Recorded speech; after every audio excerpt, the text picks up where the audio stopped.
Welcome back to the show, everyone. My guest today is, for the third time on this show, Aaron Franz of theageoftransitions.com. He's an author, filmmaker, and researcher with a particular interest in the technological singularity, transhumanism, and eugenics. Back in 2008, he produced the documentary The Age of Transitions, which to this day still receives a great degree of attention, so you can check that out on YouTube. You can also get his book, Revolve, Man's Scientific Rise to Godhood. Aaron, thank you very much for joining me again today. Thank you for having me. It's always great to talk to you. Yeah, we've had a couple of really good conversations in the past, so I'm sure today will be more of the same. As we record this, I think it's probably been maybe 4 or 5 months since we last spoke. Really? Wow. I think so, yeah. Time really does fly. It does. So I think probably the natural place to start is just to ask you, what have you been up to over the last 4 or 5 months? Well, work has continued at ageoftransitions.com. I've been doing quite a few podcasts. I've got a new podcast series with Adam of Cerebral Revolt where it's called Themes and Memes. We review movies from a standpoint where we kind of pick apart propaganda in movies, more or less. So that's a new thing. And it's just business as usual, basically. Very good. And I understand you're about to start, or I guess you kind of, by the time this comes out, you would have started a brand new podcast series. That's right, yeah. So I'm going to interview a number of folks who are producing alternative media with the focus on alternative media itself. Just want to get the opinions of people who produce alternative media, the good points of it, the bad points, where it may be going in the future, things like this. And I'm going to be hosting you on that podcast series very soon, so listeners should definitely check that out. Very good, and they can find all of that at ageoftransitions.com. You mentioned in your first response there, Aaron, that you're doing some work picking apart propaganda in films and entertainment and things like that. Are there any recent instances, perhaps some relatively new films or new television programs that have just come out where you see kind of the propaganda machine really at work? For me, it's hard to find a film or a TV show that isn't a piece of propaganda. There's quite a few that aren't, of course, but I mean, certainly some shows and movies are, it's so easy to tell that that's what it is. A lot of these shows and movies are produced in tandem with the Department of Defense, the Department of Homeland Security, intelligence services such as the FBI, CIA. All those alphabet agencies have their entertainment liaison offices, and they work directly with producers from Hollywood to create these films and TV shows, and they get to add in themes, add in characters, rewrite the script, all that.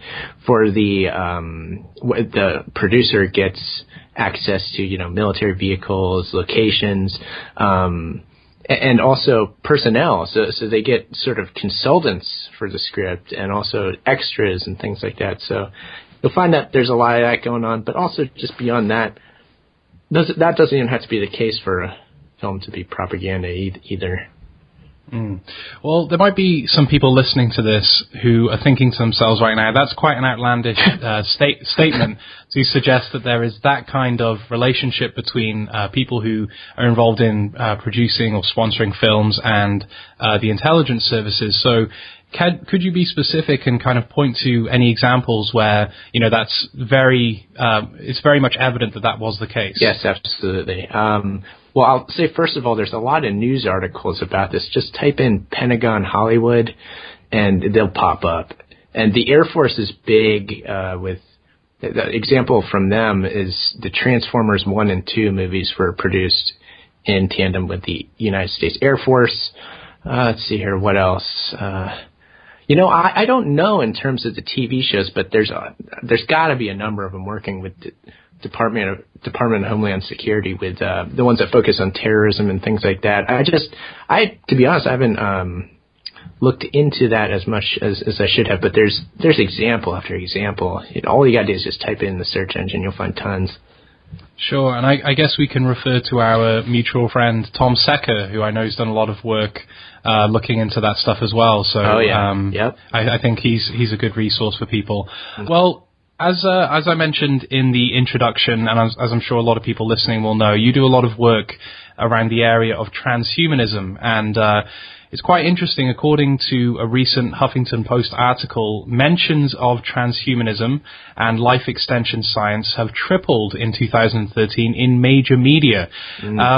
Have you been, because you've been following this stuff for a very long time, so have you been cognizant of the fact that transhumanism seems to be becoming very much a mainstream topic, at least it has this year? Yeah, definitely for a while now. I could tell that it's a big talking point in media, and just over and over again for years now, since they started to promote the idea of transhumanism. I don't know if you're going to date it. Right around 2008, when the Age of Transitions documentary I made came out, that was when it was really kind of kicking into gear. And as you said, now it's just crazy how many pieces you see. But when you watch a few of these, you'll notice they're always saying the same things. They're always hitting the same points. So it gets kind of boring, to be quite honest, because it's just the same thing over and over and over again. But that's the nature of putting the idea out there.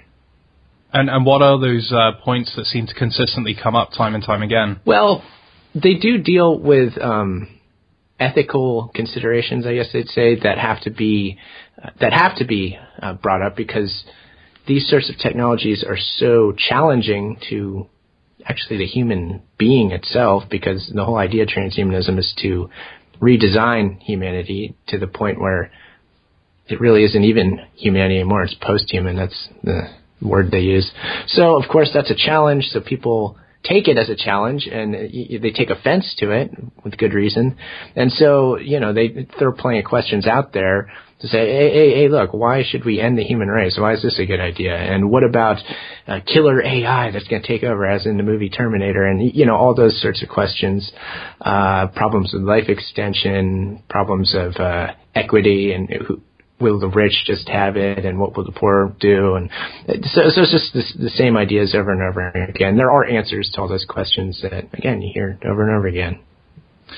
Yeah, it's become quite clear to me, I would say over the last couple of years, that this is really a very serious topic. I mean, when I first encountered it, it just, I think to many people it sounds like science fiction, and it sounds like this will never happen. It's just maybe a small band of people that believe in this stuff. But as we're seeing now, there are powerful people with a lot of influence that are really using that influence in this field to try to push this whole idea forward, and that's pretty concerning. And I think I mentioned this last time we spoke, but it says a lot about us as the human race, that we're that there are people who are actively discussing and planning basically ending the human race and merging with technology and so forth.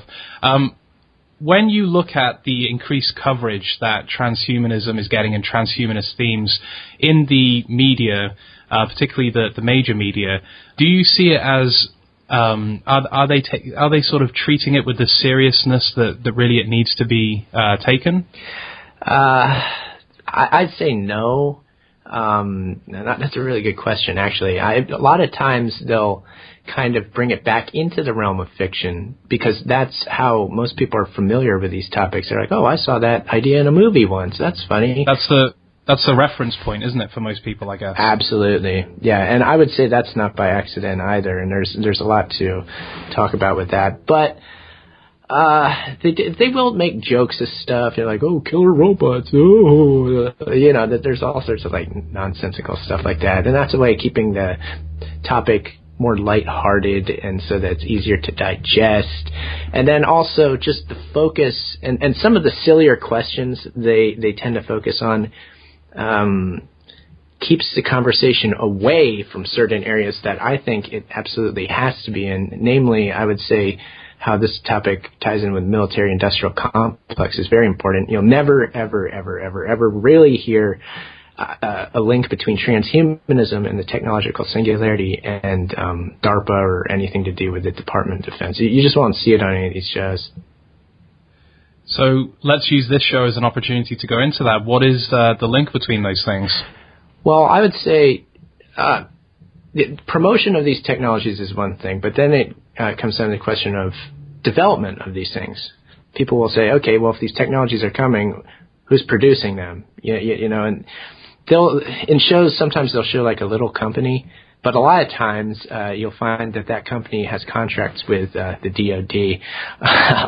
Lots of times they kind of, they'll mention it a little bit here, but they won't get too deep into that. And just all sorts of nanotech, certainly AI, and all the other transhuman technologies. There's like super soldier initiatives and all. There's so much. It's being produced through the military industrial complex, the big tech firms involved in that primarily. Another thing that I'd like to get your take on is the fact that a lot of people have commented that Hollywood seems to have some major transhumanist themes in upcoming movies next year. And, a lot of people are saying that's further evidence that this is becoming more of a mainstream subject. Is that anything new in your book, or is this, simply a continuation of what's been happening for a while? Well, it definitely is a continuation, but like you said earlier, it seems to be happening more and more and more, and they're picking up speed. And the idea is more and more familiar, so it's easier to hit now. And whereas it was just pure fiction even a decade ago, now that the idea of transhumanism has been planted and people are like, oh yeah, they're talking about actually doing these sorts of things, now it's in a whole new sort of space for people, and people are thinking about it in a different sort of way, I guess you'd say.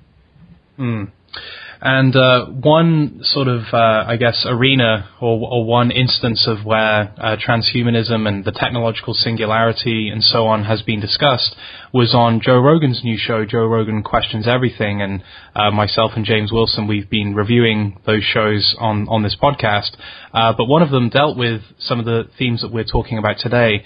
I'd like to ask you specifically about a couple of things in that episode, Aaron, but to get us started here, what were your overall thoughts and perceptions on how the subject was treated in that show? Well, I'd say that it was sort of a fun sort of thing. Again, this would be a lighthearted take on the subject, again, in my opinion. And Joe Rogan himself I know that he's been talking about these sorts of ideas a lot. I know that he genuinely is interested in this, which is cool. So it's good that he actually cares about it. It's not just some host just going through the motions, I guess. But I'm trying to think what to say about it. It was, in terms of hearing the same ideas over and over again, there was definitely quite a bit of that going on, just because that's the nature of these shows. So, yeah. Was it an oversimplification in your view? And obviously you're someone who's studied this quite a lot, so you know the ins and outs of it, but really, and of course there were time constraints, they really couldn't explore the topic too far, but did they kind of just break it down to the lowest common denominator? I think so, but again, like you're saying, I'm a little bit biased because I've been looking at this for so long, and now everything's just become like, okay, I've heard this before. Yeah. So there wasn't really sort of too much new content for you to take away from the show? Well, there were just a couple little details that, for me, were interesting, yeah. One person who was spotlighted in that episode was Ray Kurzweil, and he was actually called one of the smartest men in the world. Yeah, yes, he was. He made some very provocative statements. At one time he said, we will merge with technology. He was very forthcoming and very direct with that statement. He said, we will gradually become non-biological, and at that point we're effectively robots. And another thing that he said was, we'll be able to overcome things that make our existence too short. So some very interesting statements. We may have talked about this in the past, but what are your sort of general thoughts on Ray Kurzweil, and what do you think about how he was presented in this show? Yeah, well, his introduction to me, to me it was deplorable. Like, one of the smartest guys in the world. It's like, oh, please, like that.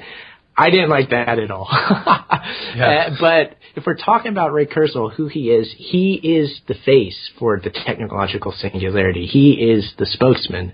And along with technological singularity, you get transhumanism too. It's really the same thing. So he's the big guy out there pushing the idea.